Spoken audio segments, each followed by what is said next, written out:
नमस्कार मित्रांनो, मी सुरेश सावरे तुम्हा सर्वांचं आजच्या एका अनोख्या सेशनमध्ये मनापासून स्वागत करतो आहे. आणि जसे की तुम्हा सर्वांना माहिती आहे की रिसेंटलीच किंवा 1-2 दिवसानंतरच आपल्या 12वीच्या ज्या काही सर्व एक्झाम्स आहेत त्या कंप्लीट होणार आहेत. आणि त्यानंतर आता 12वी संपल्यानंतर बऱ्यापैकी आपल्या महाराष्ट्रामधल्या विद्यार्थ्यांच्या तुमच्या मनामध्ये खास करून प्रश्न निर्माण होतो की जर तुमचा स्पर्धा परीक्षा करण्याची इच्छा असेल तर आपल्याकडे 2च पर्याय उपलब्ध होतात. आणि त्यातल्या त्यात बऱ्यापैकी जास्तीत जास्त विद्यार्थी जे आहेत ते पोलीस भरती करण्याचा विचार करतात. आणि त्यानंतर जर तुमच्या सभोवताली एखादा मित्र जर त्याला काहीतरी स्टाफ सिलेक्शनबद्दल SSC GD नावाचे एक्झामबद्दल काही माहिती असेल तर तो तुम्हाला काहीतरी ॲडवाईस करतो. आणि मग तुम्हाला माहिती होतं की यार आपण पण 12वी नंतर ह्या SSC GDच्या एक्झामची तयारी देखील जी आहे ती देखील आपण करू शकतो. म्हणजेच ओव्हरऑल काय तर 12वी झाल्यानंतर आपल्यासमोर 2च पर्याय उभे राहतात. एक म्हणजे एकतर पोलीस भरती आणि दुसरं म्हणजे आपल्या SSC GDची एक्झामची तयारी.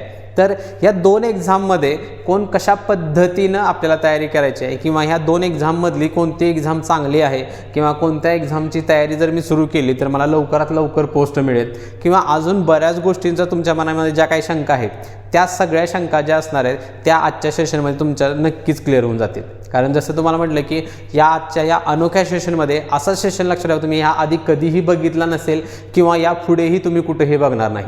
कारण अत्यंत महत्त्वाचा आजचा सेशन असणार आहे ज्यामध्ये आपण डिस्कस करायचं आहे SSC GD वर्सेस पोलीस भरती.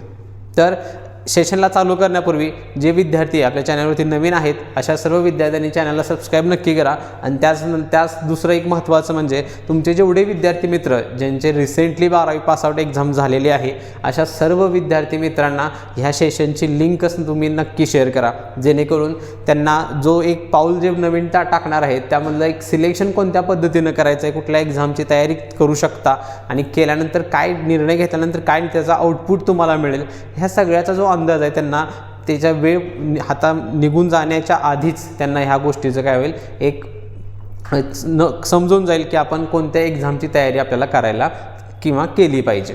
ठीक आहे, चला तर मग आजच्या सेशनला आपण चालू करायचं आहे. आणि सगळ्यात महत्त्वाचं पहिलं आपण हे बघणार आहोत की खरंच म्हणजे ह्याचं महत्त्व काय आहे की एखादी मी एक्झाम जर आता 12वी नंतर मी समजा एक नवीन विद्यार्थी आहे आणि माझ्यासमोर जर 2 ऑप्शन्स असतील SSC GDची एक्झामची तयारी करायची आहे किंवा पोलीस भरतीची तयारी करायची आहे तर या दोघांमधलं कुठल्या तरी एक एक्झामची तयारी मला करायची आहे आणि त्यामधलं कोणती एक्झाम मी सिलेक्ट करू शकतो आणि त्याचा काय परिणाम होणार आहे किंवा ह्यामध्ये खरंच विचार करण्याची खरंच एवढी गरज आहे का ह्या प्रश्नाचं उत्तर आपण ह्याबद्दल पहिलं आपण डिस्कस करायचं.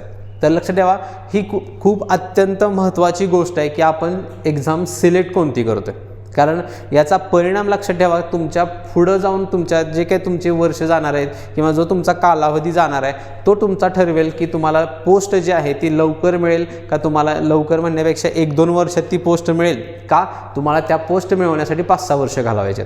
तर हा एकमेव डिसिजन तुमची ती गोष्ट ठरवणार आहे. आणि त्यासाठीच तुम्हाला नॉलेज असणं गरजेचं आहे की SSC GD एक्झाम चांगली आहे का पोलीस भरती चांगली आहे. चांगलं म्हणण्याऐवजी ह्याचा बेस्ट जर शब्द कुठला आहे तर आपण वापरू शकेल तर SSC GDचे फायदे कुठले आणि पोलीस भरतीचे फायदे कुठले. चांगली एक्झाम लक्षात ठेवा पोस्ट मिळाल्यानंतर दोन्ही पण एक्झाम चांगलेच आहेत, तुमची आपले एक सेटलमेंट होते आणि आपलं करिअर चांगल्या पद्धतीने पुढे जाऊ शकतो.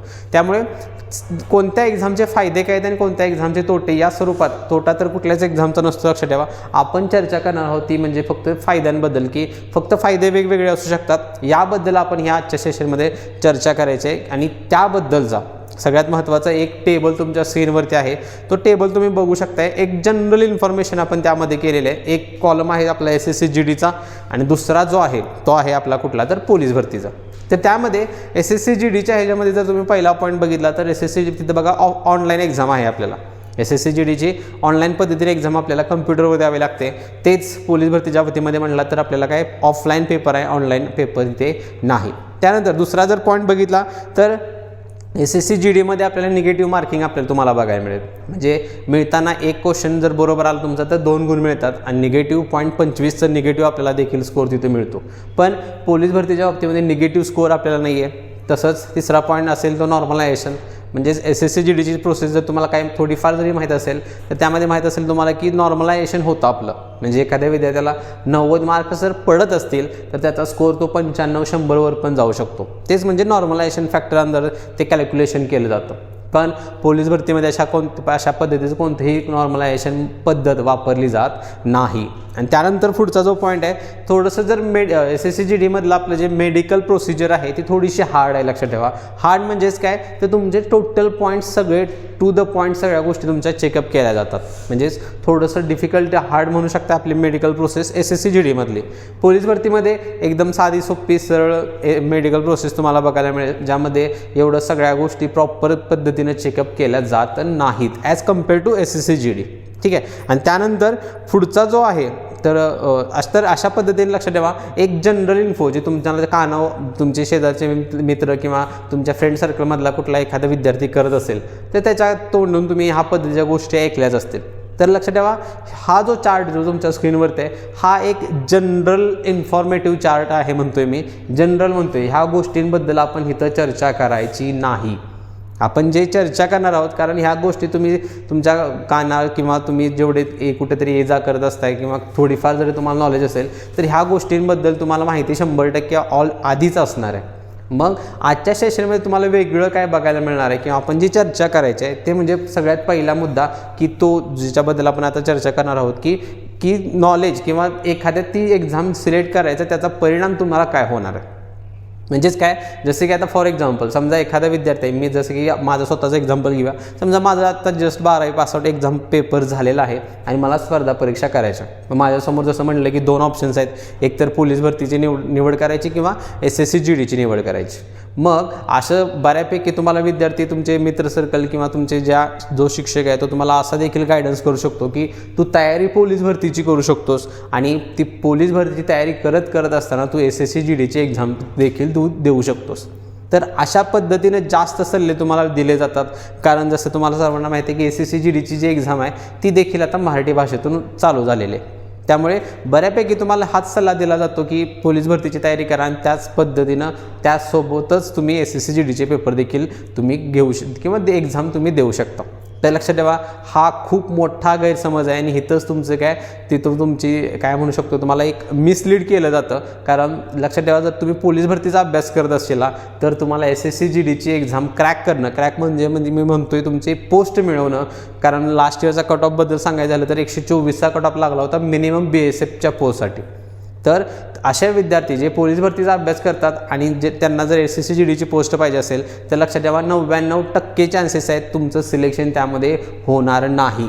1% चान्सेस कुठेतरी आहेत, ते पण तुम्हाला त्याच्यावर नशिबाची साथ पाहिजे तरच तुमचं. असं जर तुम्ही करत असाल अभ्यास पोलीस भरतीचा आणि SSC GDची एक्झाम जर निघायची असेल तर 1% चान्स आहे, ते पण त्यात तुमचं नशीब चांगलं पाहिजे. तर असं असेल तरच ते तुम्हाला काय मिळू शकते, ती पोस्ट मिळते. आणि त्या 99% चान्सेस आहेत तुम्हाला ती पोस्ट मिळणार नाही. तर तुम्हाला करायला काय लागतं लक्षात ठेवा, एक एक्झामचं प्रिपरेशन तुम्हाला करायचं आहे. म्हणजे एक तर तुम्ही पोलीस भरतीचा अभ्यास करा किंवा फक्त SSC GDच्या एक्झामचा अभ्यास करा. दोन्ही ॲट अ टाईम तुम्ही दोघांचा स्टडी करू शकत नाही. लक्षात ठेवा, जर तसं करत असेला तर तुमचं जे सिलेक्शन आहे ते फक्त आणि फक्त नशिबाच्या जीवावर जातं. आपलं कर्तृत्व त्यामध्ये कुठंतरी कमी पडतं किंवा ते होऊ शकत नाही त्या स्टेजमध्ये. कारण दोघांचा एक्झाम पॅटर्न खूप वेगळा आहे, दोघांना विचारले जाणारे क्वेश्चनची पद्धत वेगळी आहे, डिफिकल्टी लेवल वेगळे आहे. त्यानंतर ऑनलाईन ऑफलाईन एक्झाम जसं आपण सुरुवातीला बघितलं, असे बरेच फॅक्टर्स आहेत त्यामध्ये. ह्या सगळ्यांना कन्सिडर करता या 2 exam at a time preparation करणं अवघड आहे. मी एक्झाम क्रॅक करण्याच्या माध्यमातून बोलतोय. लक्ष ठेवा, अभ्यास तुम्ही कसाही करू शकता. मग अभ्यास काय, तुम्ही बँकिंगचा पण करू शकता, MPSCचा पण करू शकता आणि पोलीस भरतीचा पण करू शकता. पण सिलेक्शन मिळवणं त्यामध्ये असं जर करत असेल तर सिलेक्शन मिळवणं तुमच्यासाठी फार अवघड आहे. त्यामुळे सुरुवात करणार असाल तर एकच एक्झामचं प्रिपरेशन तुम्हाला चांगल्या पद्धतीनं करायचं आहे आणि त्याच एक्झामला तुम्हाला काय टच राहून जोपर्यंत तुमचं सिलेक्शन होत नाही तोपर्यंत तुम्हाला त्या एका सिंगल एक्झामचं प्रिपरेशन करत राहायचं आहे. तर हा तर एक मुद्दा तुमचा नक्की क्लिअर झाला असेल की तुम्हाला एकच एक्झाम फिक्स करायचे, दोन्ही एक्झामचं प्रिपरेशन करायचं नाही. तसं जर तुमच्या सांगण्यात आलं असेल तर लक्षात ठेवा, तिथंच ते ऐकून न ऐकल्यासारखं करा. कारण त्याचे परिणाम जे आहे ते तुम्हाला नंतर 2 ते 3 वर्षानंतर भोगायला लागतील आणि 2 ते 3 वर्षानंतर शहाणं होण्याऐवजी आधीच शहाणं तुम्ही होऊ शकताय. कुठल्या तरी एकाच एक्झामचं प्रिपरेशन तुम्हाला करायचं आहे. ठीक आहे. मग आता आपण जे दुसरं आता जी चर्चा करायची, जसं तुम्हाला जो सुरुवातीला आपण टेबल बघितला होता त्या टेबलमधल्या कुठल्याही एका पॉईंटबद्दल आपण चर्चा करायची नाही. मग आता चर्चा जी आपल्याला करायची, जसं तुम्हाला म्हटलं SSC GD समजा एखाद्या विद्यार्थ्यानं सिलेक्ट केलं की मी जी प्रिपरेशन करणार आहोत ती SSC GDच्या एक्झामची प्रिपरेशन करायची.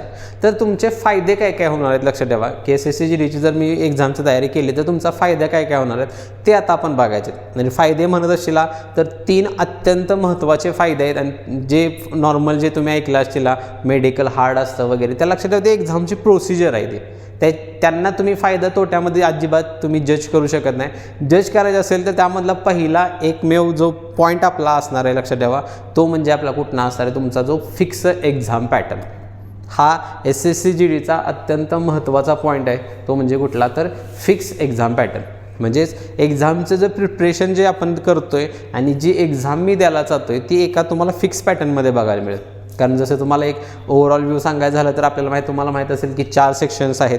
तर पहिला गणित, त्यानंतर बुद्धिमत्ता, त्यानंतर हिंदी आणि चौथा कुठला GS आणि GK. तर असे हे 4 एक्झामचे 4 विषय आपल्याला आहेत आणि प्रत्येक विषय तर आपल्याला माहिती आहे की 20-20 क्वेश्चन्स असतात आणि मार्क जे आहे ते 40 मार्क्ससाठी आपल्याला प्रत्येक सेक्शन विचारला जातो. म्हणजेच 4 सेक्शन्स आणि प्रत्येक सेक्शन जो आहे तो आपल्याला 20-20 क्वेश्चन्स म्हणजे टोटल 80 क्वेश्चन्स होतात आणि मार्क्स म्हटला तर 160 गुणांचा हा आपला काय पेपर असतो. तर हा एक्झाम पॅटर्न लक्षात ठेवा त्यांचा फिक्स आहे. यामध्ये तुम्हाला कुठेही गणित 1 मार्कासाठी जास्त विचारलं जाणार नाही किंवा 1 मार्कासाठी कमी विचारलं जाणार नाही. सेम हिंदीच्या बाबतीत पण असंच आहे. बुद्धिमत्ता प्रत्येक सेक्शन फिक्स पॅटर्न आणि फिक्स क्वेश्चन्स तुम्हाला विचारले जातात. त्यामुळे आपल्याला ऑलरेडी तुमच्या डोक्यात ती एक जी भीती असते की यार पेपर माझा वेगळ्या पद्धतीने विचारला जाऊ शकतो का, तर ही जी भीती आहे ही कम्प्लिटली तुमची डाऊन होते. का? कारण फिक्स एक्झाम पॅटर्न आहे आपल्याला ह्याच्यापेक्षा बाहेरचा एकही क्वेश्चन त्यात ॲड होणार नाही किंवा तुमचा निघून जाणार नाही. 20 पैकी 20 फिक्स क्वेश्चन्स तुम्हाला विचारले जाणारच आहेत. हा एक अत्यंत महत्त्वाचा मुद्दा आहे SSC GDची जर तुम्ही प्रिपरेशन करत असाल तर. आणि दुसरं त्याहूनही सगळ्यात महत्त्वाचा जर कुठला असेल तर SSC GDची जी पोस्ट आहे लक्षात ठेवा ती विदिन 1 इयर म्हणजेच 1 वर्षामध्ये तुम्हाला ती पोस्ट जी आहे ती मिळू शकते. फक्त गरज आहे ती म्हणजे तुम्हाला प्रॉपर गायडन्स मिळणं अत्यंत गरजेचं आहे. कारण 1 वर्षात पोस्ट काढणं लक्षात ठेवा एवढं सोपं नाही आहे. म्हणजेच काय, जर ज्या दिवशी तुम्ही एक्झामला जाताय त्याच्या आधी 1 वर्षापासून तुमच्या अभ्यासाला सुरुवात झाली पाहिजे. असं जर करत असेल म्हणजे जसं की आता आपल्याला सर्वांना माहिती आहे की ह्या वर्षी डिसेंबर 2025 किंवा नोव्हेंबरच्या महिन्यामध्ये आपली दुसरी SSC GDची नोटिफिकेशन आपल्याला बघायला मिळणार आहे. म्हणजेच जर त्या अभ्यासाची सुरुवात तुम्ही आत्ता या महिन्यापासून जरी करत असेला तरी तुमचा पेपर पुढच्या फेब्रुवारी महिन्यात 100% त्याच वेळ येणार आहे. म्हणजेच बरोबर बघू शकता तुम्ही 1 वर्ष तुम्हाला मिळते आत्तापासून जर तुम्ही अभ्यासाला सुरुवात केली तर. आणि ह्या 1 वर्षाच्या कालावधीमध्ये तुम्ही फक्त आणि फक्त SSC GDची पोस्ट ज्या आहे त्या तुम्ही मिळवू शकताय. म्हणजे जर तुम्ही सिलेक्शन किंवा अभ्यास चालू केला तर ऑलरेडी तुम्ही लवकर तुमचं भरती होण्याच्या मार्गावर तुम्ही सुरुवात झालेली आहे असं आपण म्हणण्याला काही त्याला वावगं ठरणार नाही आहे. कारण SSC GD ही एकमेव एक्झाम आहे जी तुम्ही वर्षामध्ये नक्की काढू शकताय. फक्त त्यासाठी गरज आहे ती म्हणजे एक प्रॉपर गायडन्स तुम्हाला मिळण्याची. प्रॉपर गायडन्स म्हणजे काय तर जे टू द एक्झाम म्हणजे जे मी सिलेबस शिकणार आहे त्यानंतर ज्या गोष्टीचा मी अभ्यास करणार आहे तो ॲज पर एक्झाम आहे का. म्हणजे गणिताच्या बाबतीमध्ये सांगायचं झालं तर मी ज्या टाईपचे एक्झाम्पल्स सोडवते गणिताची त्याच टाईपचे एक्झाम्पल्स मला पेपरमध्ये विचारले जाणार आहेत का नाहीत हे पण त्यासाठी महत्त्वाचं आहे. आणि त्यासाठी गरज असते ती म्हणजे प्रॉपर गायडन्सची. तर ह्या 2 गोष्टी लक्षात ठेवा. हे 2 अत्यंत महत्त्वाचे फायदे आहेत जर तुम्ही SSC GDच्या एक्झामचं प्रिपरेशन करत असाल तर. आणि त्यातल्या त्यात जर तुम्हाला स्पर्धा परीक्षेचं नॉलेज असेल तर आणि जर तुम्ही मेडिकल टफ आहे किंवा ऑनलाईन एक्झाम असते निगेटिव्ह मार्किंग पण आहे ह्या गोष्टींचा जर तुम्ही फोबिया एक भीती मनामध्ये धरून ठेवली तर लक्षात ठेवा तुम्हाला कोणतरी मिसलीड करते. ह्या गोष्टींचा परिणाम ह्या एक्झामच्या प्रिपरेशनवरती काहीही होत नाही. गरज असते ती फक्त प्रॅक्टिसची. तुम्हाला जे प्रॅक्टिस त्या पद्धतीने मिळालं गायडन्स त्या पद्धतीने मिळाला तर ह्या गोष्टींना जास्त काही महत्त्व राहत नाही आहे. मग ते मेडिकल हार्ड आहे किंवा आणि काहीतरी निगेटिव्ह स्कोअर असतो किंवा आणि नॉर्मलायझेशन किंवा अजून दुसरा कुठला जर फॅक्टर तर ह्या गोष्टींचं जास्त महत्त्व दिलं जात नाही. महत्त्व जे आहे त्या 2 गोष्टींसाठीच आहे. एक म्हणजे तुमचा आपला GDचा फिक्स एक्झाम पॅटर्न असतो आहे आणि दुसरं म्हणजे काय तर 1 वर्षामध्ये तुम्ही SSC GDची एक्झाम तुम्ही काढू शकता. ठीक आहे. तर आता ह्याच दुसऱ्या पद्धतीनं आता तुम्हाला सर्वांना माहीत असेल की समजा आता दुसरं आपण एक एक्झाम्पल घेऊया की आता समजा मी पोलीस भरती करण्याचा डिसिजन घेतला की SSC GD मला नाही करायची की तर महाराष्ट्रामधलं आपलं महाराष्ट्र पोलीसमध्ये मला भरती व्हायचं आहे. तर ह्याचे फायदे किंवा तोटे काय बघू आपण आता. जसं तुम्हाला म्हटलं तर टेबल ऑलरेडी आपण बघितलं आहे, ऑफलाईन एक्झाम आहे, मला निगेटिव्ह मार्किंग वगैरे काही नाही आहे. तर ह्यामध्ये तोटा लक्षात ठेवा, सगळ्यात महत्त्वाचं जे असणार आहे तुम्हाला जर तुम्ही पोलीस भरती करत असाल तर यामध्ये 2 गोष्टी तुम्हाला अत्यंत गोष्टींची काळजी घ्यायची आहे. आणि ह्या 2 गोष्टी बाबतीत तुम्हाला कुठेही जास्त अशा चांगल्या पद्धतीनं समजून सांगितल्या जाणार नाहीत. त्यामधली सगळ्यात महत्त्वाची जी पहिली गोष्ट आहे ती म्हणजे पोलीस भरतीचा एक्झाम पॅटर्न. म्हणजेच एक्झाम पॅटर्न तुम्हाला माहीत असेल की पोलीस भरतीचे हिथं पण आपल्याला माहिती आहे तुम्हाला, जसं की त्यांनी डिफाईन केलं आहे. जर तुम्ही कोणतेही नोटिफिकेशन जर बघत असेल तर तिथं तुम्हाला माहिती आहे की हिथं पण 4 सेक्शनच आहेत आपल्याला, गणित, बुद्धिमत्ता, मराठी आणि GS GK. तर असे 4 सेक्शन हिथं पण आहेत पोलीस भरतीमध्ये. आणि प्रत्येक सेक्शन जर तुम्हाला माहीत असेल की प्रत्येक सेक्शन जो आहे तो 25-25 मार्क्ससाठी, म्हणजे 25 मार्क्स गणितला असणार आहेत, 25 मार्क्स बुद्धिमत्ता, 25 मराठी आणि 25 आपलं GS GK. हे त्यांनी ऑफिशियल ॲज पर त्यांच्या GR नुसार असते. पण प्रॅक्टिकलमध्ये ज्या विद्यार्थ्यांनी पेपर दिलेत किंवा जर तुम्ही सिलेक्ट करत असेल पोलीस भरतीला तर लक्षात ठेवा हा जो एक्झाम पॅटर्न आहे हा फिक्स नाही. म्हणजेच जसं तुम्ही कुठल्या तरी जिल्ह्याला फॉर्म भरत असेल तर काही त्याची गॅरंटी नाही की त्या जिल्ह्याला 25-25 पॅटर्ननुसारच तो पेपर जो आहे तो सेट केला जाईल.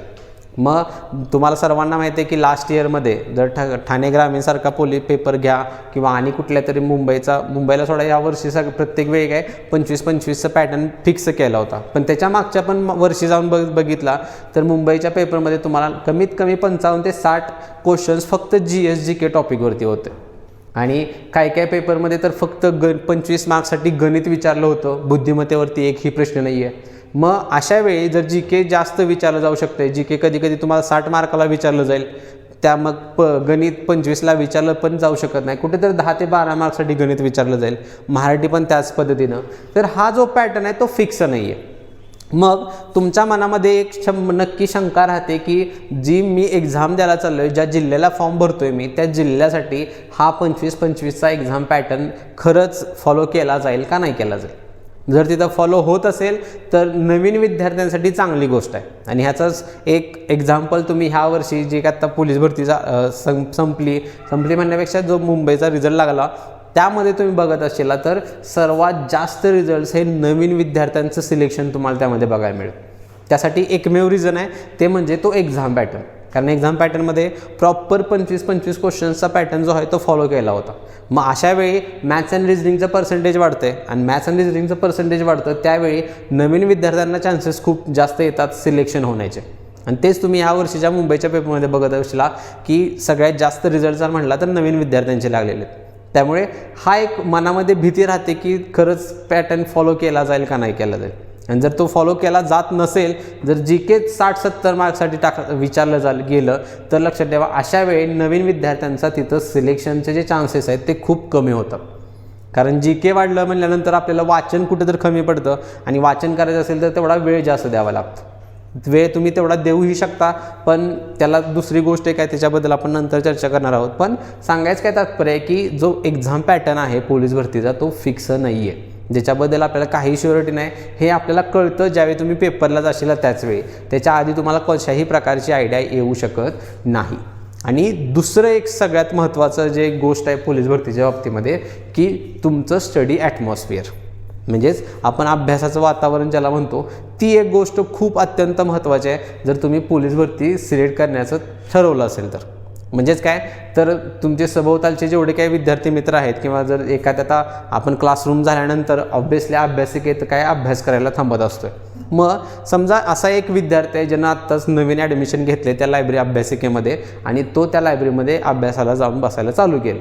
तर एक एक्झाम्पल कन्सिडर करू आपण की अभ्यासात गेल्यानंतर जर त्याचे सभोवतालचे जे काही समजा 10 विद्यार्थी आहेत जे बरेच दिवस झालं स्पर्धा परीक्षेचा अभ्यास करतात आणि त्यात पोलीस भरतीचा अभ्यास करतात आणि ते सगळे विद्यार्थी असे जर निघले की प्रत्येक विद्यार्थी कमीत कमी 2-3 वर्ष झालं तो पोलीस भरतीचा प्रयत्न करतात आणि त्यामध्ये काही विद्यार्थी असे पण तुम्हाला मिळू शकतील जे विद्यार्थी गेली 7 ते 8 वर्ष झालं पोलीस भरती होण्याचा प्रयत्न करतात. मग तो नवीन विद्यार्थी अशा ग्रुपमध्ये गेला जे मिनिमम 2-3 वर्ष आणि जास्तीत जास्त 7-8 वर्ष झाला अभ्यास करतात.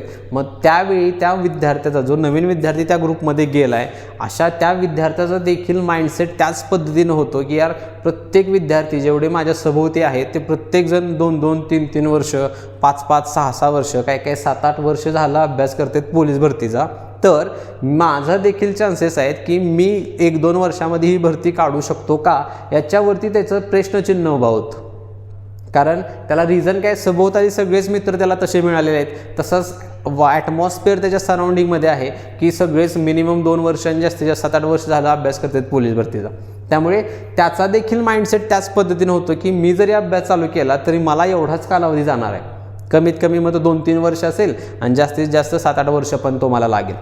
कारण तो स्वतःला एक ठरवूनच घेतो की यार ह्यांना एवढा लागतो म्हटल्यानंतर मला देखील एवढाच टाईम पिरियड लागणार आहे. आणि तीच गोष्ट त्याला परत मग तो तशा पद्धतीनंच त्याचा अभ्यास चालू राहतो. आणि त्यानंतर त्याचंही सिलेक्शन जे आहे ते कमीत कमी 4 ते 5 वर्षानंतरच येतं.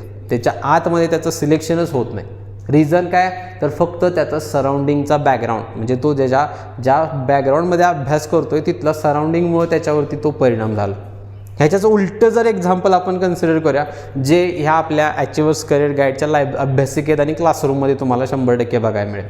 म्हणजेच काय, जर तुम्ही इथं एखाद्या जसं तुम्हाला म्हटलं नवीन विद्यार्थी आहेत, 10 जण तुमच्या सभोवतालचे आहेत आणि ते प्रत्येक विद्यार्थी कमीत कमी 1 ते 1.5 वर्ष झालं अभ्यास करतोय. आणि काही विद्यार्थी फक्त 5 ते 6 महिने झालं स्टडी करतात.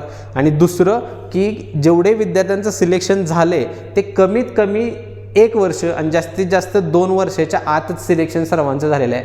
असा जर माहोल तुम्हाला मिळाला, काय म्हटलं मी, तर कमीत कमी 1 वर्षाच्या आतच आणि जास्तीत जास्त 2 वर्ष, ह्याच्यापेक्षा जास्त वर्ष घेणारा एकही विद्यार्थी तिथं नसेल आणि सगळे तयारी करणारे विद्यार्थी कमीत कमी 1 वर्ष झाला एवढेच आहेत, तर तुमचा माइंडसेट देखील त्या पद्धतीनंच होतो की यार अशा विद्यार्थ्यांचं सिलेक्शन होत असेल किंवा ह्याचं जर सिलेक्शन 1 वर्षाच्यात होत असेल तर माझं देखील 100% होऊ शकते. आणि हा जो कॉन्फिडन्स त्याला मिळतो तो तर फक्त आणि फक्त त्याच्या सराउंडिंगच्या त्या वातावरणामुळे.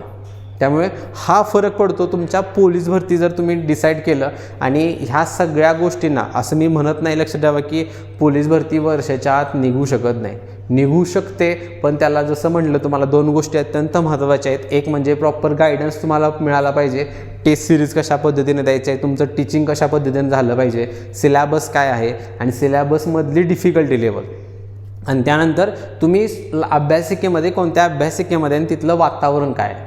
तर ह्या 2 गोष्टी अत्यंत महत्त्वाच्या आहेत जर तुम्हाला ती वर्षाच्या 1 ते 2 वर्षाच्या आतमध्ये तुम्हाला त्या पोस्टचं सिलेक्शन पाहिजे असेल तर.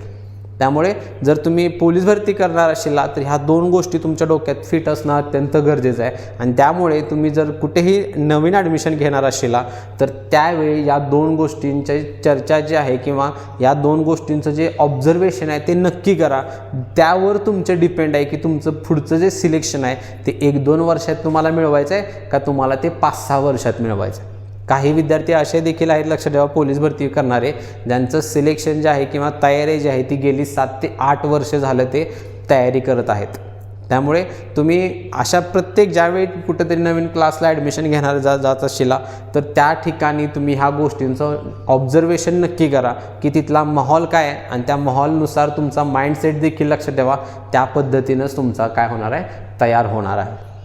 ठीक आहे. आणि जसं तुम्हाला म्हटलं की आपल्या क्लासमध्ये मी जे म्हटलं की 1-2 वर्षामध्ये कसं सिलेक्शन होऊ शकतं वगैरे, तर जसं म्हटलं तुम्हाला त्याला बऱ्याच गोष्टी रिस्पॉन्सिबल आहेत. आणि त्यामधलेच आता क्लासमधलेच आपले तुम्हाला एक्झाम्पल सांगतोय की त्याच्याबद्दल आपण आता थोडी बघूया की आपल्या क्लासमधले जे विद्यार्थी आहेत ज्यांनी कमीत कमी 1 आणि जास्तीत जास्त म्हणला तर 2 वर्षामध्ये पोस्ट मिळवले आहेत, अशा विद्यार्थ्यांबद्दल आपण डिस्कस करणार आहोत. आणि हे जे आत्ता जे आपण लिस्ट बघणार आहोत ही सगळी SSC GD आणि पोलीस भरतीचीच आहे.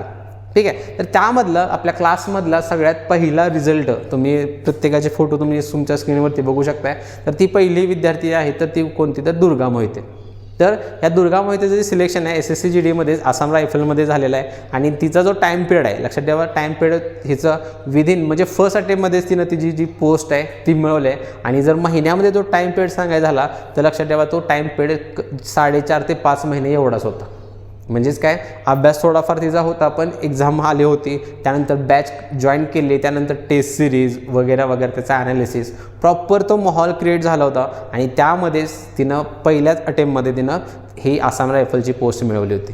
दुसरं म्हणजे तुम्ही बघू शकता त्यानंतर जो नाव जो आहे तो संग्राम जाधवबद्दल सांगायचं झालं, ह्यानं ज्याने पण देखील फर्स्ट अटेम्प्टमध्ये विदिन 1 इयरच्या आतच म्हणजे अभ्यास चालू केल्यानंतर आणि एक्झाम देणारी तारीख ह्यामधला जो गॅप आहे तो 1 वर्षापेक्षा कमी होता आणि त्यामध्येच त्यानं फर्स्ट अटेम्प्टमध्ये देखील त्यानं त्याची जी पोस्ट आहे ती मिळवली होती आणि पोस्ट त्याचं जे सिलेक्शन जे आहे ते आपलं BSF पोस्टसाठी झालं होतं. त्यानंतर पुढचे जर नाव बघितलं तर स्नेहा कुमटेकर, तर हिचं जे सिलेक्शन आहे ते CRPF पोस्टला झालं होतं. हिचा जो सिलेक्शन आहे ते सेकंड अटेम्प्टमध्ये, म्हणजे टाईम पिरियड जर कॅल्क्युलेट करायला आला तर 2 वर्ष म्हणू शकताय तुम्ही. 2 वर्षामध्ये सेकंड अटेम्प्टमध्ये तिला आणि फर्स्ट अटेम्प्टमध्ये 1 ते 3 मार्क्ससाठी तिचं सिलेक्शन राहिलं होतं, त्यामुळे सेकंड अटेम्प्टमध्ये तिचं सिलेक्शन आहे पोस्ट CRPF. त्यानंतर अंजली पाटील, हिचं पण सिलेक्शन जे आहे ते सेकंड अटेम्प्टमध्ये झालेलं आहे. लक्षात ठेवा, फर्स्ट अटेम्प्ट जसं एक थोड्या काही मार्कांसाठी राहिला होता, हिचं पण जी पोस्ट आहे मग खरं पोस्टमध्ये त्यांनी ते कव्हरअप केलेलं आहे आणि ती पोस्ट होती कोणती तर CISF.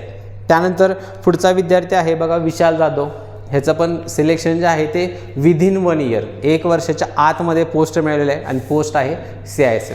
त्यानंतर पुढचं आहे विश्वजित महापुरे, ह्याचं जे सिलेक्शन आहे टाईम पिरियडच्या बाबतीमध्ये सांगायचं झालं लक्षात ठेवा ते 1.5 वर्ष म्हणू शकताय तुम्ही, कारण पहिली एक्झाम जास्तीत जास्त 4 ते 5 महिन्यांसाठी सिलेक्शनसाठी म्हणजे अभ्यास झाला होता. त्यानंतर पुढची एक्झाम चांगल्या पद्धतीने होती, अटेम्प्ट सेकंड होता, मात्र टाईम पिरियड जर म्हणशीला तर तो 1.5 वर्ष कालावधी म्हणू शकताय तुम्ही आणि पोस्ट होती कोणती तर CRPF. त्यानंतर पुढचा विद्यार्थी आहे Vishwajit Chavan, selection within 1 year first अटेम्प्टमध्ये सिलेक्शन आहे, पोस्ट होती तर CRPF. त्यानंतर ओम बिसुरकर, ह्याचं तर लक्षात ठेवा SSBसाठी सिलेक्शन झालेलं आहे आणि फर्स्ट अटेम्प्टमध्ये टाईम पिरियड विदिन 1 इयर 1 वर्षाच्या आतमध्ये त्यानं SSBची पोस्ट मिळवली लक्षात ठेवा आणि कट ऑफ तुम्हाला माहीत असेल की SSBचा मागच्या वर्षी सिलेक्शन आहे 134चा कट ऑफ होता, म्हणजे फर्स्ट अटेम्प्टमध्ये त्यानं एवढा स्कोर त्याचा काय मिळवलेला आहे. आणि त्यानंतर पोलीस भरतीचा पण एक रिझल्ट आहे, तो म्हणजे कुठला तर रोहन ऐवळे, ज्याचं सिलेक्शन आत्ता तुम्हाला माहिती असेल की मुंबई पोलीसचा रिझल्ट लागला कॉन्स्टेबलचा, तर ह्याचंही सिलेक्शन जे आहे ते मुंबई कॉन्स्टेबलपदी झालेलं आहे. आणि जर टाईम पिरियड जर तुम्ही म्हणला हा देखील ह्यानं फर्स्ट अटेम्प्टमध्ये 1 वर्षाचा अभ्यास करून ह्यानं काय मिळवलेलं आहे ती पोस्ट मिळवलेली आहे. तर ह्याच्यावरून तुमच्या एक लक्षात गोष्ट आली असेल, जर तुम्हाला प्रॉपर गायडन्स त्यानंतर एक चांगल्या पद्धतीचं वातावरण जर मिळालं तर लक्षात ठेवा तुम्हाला 1 वर्षाच्या आत पोस्ट काढणं काहीही अवघड नाही. त्यामुळे तुम्ही जर पोलीस भरती करणार असाल किंवा SSC GD करणार असाल तर तुम्हाला प्रत्येकाचे फायदे आणि काय तुमचा तोटा होऊ शकतो ह्या सगळ्या गोष्टी तुमच्या लक्षात नक्की झाल्या असतील. आणि जर पेमेंटच्या बाबतीमध्ये जर विचार करणार असेल तर कोणत्या पोस्टसाठी पगार किती असतो, पोलीस भरतीला पगार किती असतो, तर ह्या सगळ्या ज्या गोष्टी आहेत ह्या सिलेक्शन नंतरच्या गोष्टी आहेत. लक्षात ठेवा आपण जी चर्चा आत्ता जी केली ती सिलेक्शन आधीच्या गोष्टी आहेत, ज्याच्यावर तुम्हाला ठरवायचं आहे की तुम्हाला 1-2 वर्षामध्ये तुमचं सिलेक्शन पाहिजे का तुम्हाला पुढच्या 5-6 वर्षामध्ये सिलेक्शन पाहिजे. आणि ते ठरणार आहे ती एकमेव गोष्ट तुम्ही ॲडमिशन कुठे घेताय आणि दुसरं तुम्ही कोणत्या एक्झामचं प्रिपरेशन तुम्ही करणार आहात. तर ह्या 2 गोष्टी अत्यंत महत्त्वाच्या आहेत. या गोष्टींचा विचार नक्की करा. कुठेही तुम्ही ॲडमिशन घ्या पण ॲडमिशन घेत असताना ह्या गोष्टींचा विचार मात्र एकदा नक्की करा की मला तिथं ह्या सर्व गोष्टींचं विश्लेषण किंवा त्या प्रत्येक गोष्टीचा गायडन्स जो आहे तुम्हाला तिथं मिळू शकेल का. जर मिळणार असेल, तुम्हाला जो विश्वास असेल तर नक्की तुम्ही त्या संस्थेमध्ये तुम्ही ॲडमिशन तुमचं करू शकताय. आणि पण इथून पुढे जर करणार असेल किंवा एकदा ॲडमिशन घेतल्यानंतर प्रत्येक गोष्टीचं तुम्हाला काय करायचं त्याचं ऑब्झर्वेशन करायचं की तो माहोल, तो गायडन्स, त्या तुमच्या काय म्हणतो आपण त्याला प्रत्येक गोष्टीचं जे अभ्यास मी करणार आहे, अभ्यासक्रम जो शिकवला जाणार आहे, ह्या सगळ्या गोष्टींचा आढावा तुम्ही विचार करणं अत्यंत गरजेचं आहे. आणि तरच म्हणतोय मी, तरच पॉसिबल आहे तुमचं जे सिलेक्शन आहे ते मिनिमम 1 किंवा जास्तीत जास्त 2 वर्षात होईल. अन्यथा तुमचं सिलेक्शनचं जे कालावधी आहे तो 5 ते 6 वर्षावर देखील जाऊ शकतो.